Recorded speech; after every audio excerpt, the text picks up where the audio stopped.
മലയാളത്തിലൊരു മുഴുനീള ഹാസ്യചിത്രം വന്നിട്ട് ഒത്തിരി നാളായി. അവിടെയാണ് ആട് 3യുടെ പ്രാധാന്യവും. മലയാളികൾക്ക് കുടുകുടെ ചിരിക്കാൻ ഒരു ചിത്രവുമായി അവർ ഈ വെക്കേഷൻ എത്തുന്നു. ആട് 3.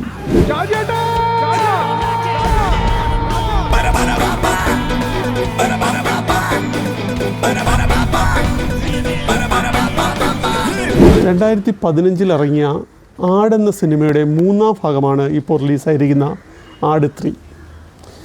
ആദ്യ സിനിമ ഒരു വൻ പരാജയമായിരുന്നു. അതിൻ്റെ 2 ഭാഗങ്ങൾ വരുന്നു. ആ 2 ഭാഗങ്ങളും തുടർച്ചയായി ഹിറ്റുകളാവുന്നു. ഇങ്ങനൊരു സിനിമ എടുക്കാൻ ആദ്യം ധൈര്യം കാണിച്ച വിജയ് ബാബുവിനെയാണ് നമ്മൾ അഭിനന്ദിക്കേണ്ടത്. കാരണം ആദ്യ ഭാഗം പരാജയപ്പെട്ടാൽ പിന്നെ ഒരു 2ാം ഭാഗത്തെക്കുറിച്ച് ചിന്തിക്കാനേ പറ്റില്ല. അവിടെയാണ് വിജയ് ബാബു വ്യത്യസ്തനാകുന്നത്.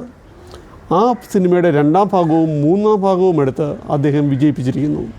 അത് മിഥുനോടുള്ള വിശ്വാസം തന്നെയാണ്. ഇവിടെയും ആ വിശ്വാസം മിഥുൻ തെറ്റിച്ചിട്ടില്ല. ഒരു ഉഗ്രൻ സിനിമ തന്നെ നമുക്ക് സമ്മാനിച്ചു. ആട് 3യിലേക്ക് വരുമ്പോൾ കുറച്ചുകൂടി വലിയൊരു ക്യാൻവാസിലാണ് അവർ ഈ സിനിമ സംവിധാനം ചെയ്തിരിക്കുന്നത്. പ്രൊഡ്യൂസർമാരിൽ ഒരാൾ കൂടി അധികമായി വന്നു. വിജയ് ബാബുവിനോടൊപ്പം കാവ്യ ഫിലിംസ് കൂടി ഇതിൽ പങ്കാളിയായി.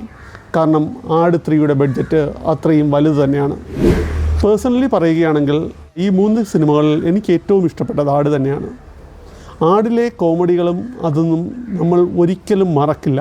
അതിലെ ഓരോ സംഭാഷണത്തിനും അത്രയും പ്രത്യേകത ഉണ്ട്. അതുതന്നെ ആവണം എല്ലാ പ്രേക്ഷകരും ആട് 2ഉം ആട് 3യും ഇഷ്ടപ്പെടാനുള്ള സാധ്യതയും. ഇവിടെയും അത് മറിച്ചല്ല. നമ്മൾ ഈ സിനിമയിലും നമ്മൾ എവിടെ ചെന്ന് കൺവിൻസ് ചെയ്യുന്നു അത് ആടിലേക്ക് തന്നെയാണ്. ഫസ്റ്റ് ഹാഫിൽ ചെറിയ ഒരു ലാഗ് ഉണ്ടെങ്കിലും സെക്കൻഡ് ഹാഫാണ് എനിക്ക് കൂടുതൽ ഇഷ്ടപ്പെട്ടത്.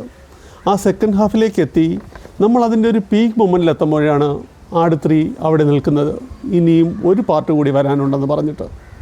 അത് സത്യം പറഞ്ഞാൽ നമുക്കൊരു നിരാശ ചില സമയത്ത് തോന്നി. കാരണം ബാക്കി കാണാനുള്ള ആകാംക്ഷ നമ്മളിൽ നിർത്തിയാണ് ആട് 3 ഇവിടെ അവസാനിപ്പിച്ചിരിക്കുന്നത്.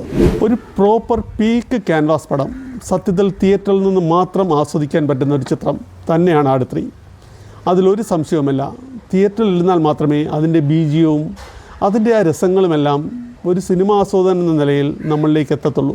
2015 ഇറങ്ങിയ ആടിന് ശേഷം 11 വർഷങ്ങൾക്ക് ശേഷവും ഷാജി പാപ്പാനായി ജയസൂര്യ ഈ സിനിമയിൽ നിറഞ്ഞാടിയിട്ടുണ്ട്. ഒരു ഭാവവ്യത്യാസവുമില്ലാതെ ആ കഥാപാത്രത്തെ അത്രയും മനോഹരമായി തന്നെ ജയസൂര്യ ചെയ്തിട്ടുമുണ്ട്. ആട് 3 ഒരു ഷിഫ്റ്റ് പടമെന്ന് വേണം പറയാൻ. ഇതിൽ പഴയകാല രാജാക്കന്മാരുടെ കഥയും എല്ലാം വരുന്നുണ്ട്. അതിനെക്കുറിച്ച് പറയാം. ജയസൂര്യ കൂടാതെ വിനായകൻ, വിജയ് ബാബു, ഷൈജു കുറുപ്പ്, ഇന്ദ്രൻസ്, അങ്ങനെ ഒരുപാട് താരനിരകൾ ഈ സിനിമയിലും കണ്ടിന്യൂഷനായി വന്നിട്ടുണ്ട്. അവരെല്ലാവരും 2 കഥാപാത്രങ്ങളായി നിറഞ്ഞാടിയിട്ടുണ്ടെന്ന് തന്നെ പറയാം. പിന്നെ എടുത്തു പറയേണ്ടത് ഇതിൻ്റെ DOP ആണ്. അഖിൽ ജോർജ് ആ പാർട്ട് വളരെ മനോഹരമായി കൈകാര്യം ചെയ്തിട്ടുണ്ട്. ലിജോ പോളിൻ്റെ എഡിറ്റിങ്ങും എടുത്തു പറയേണ്ടത് ഒന്ന് തന്നെയാണ്. ഇത്രയും വലിയൊരു ഫെസ്റ്റിവൽ മൂവി ചെയ്യണമെങ്കിൽ അതിൽ എഡിറ്റിങ്ങിന് ഒരുപാട് പ്രാധാന്യമുണ്ട്. അത് മനോഹരമായി അദ്ദേഹം കൈകാര്യം ചെയ്തിട്ടുണ്ട്. എന്തായാലും ഈ വെക്കേഷൻ ടൈം ആട് തൂക്കും എന്ന് ഉറപ്പിച്ച് പറയാം.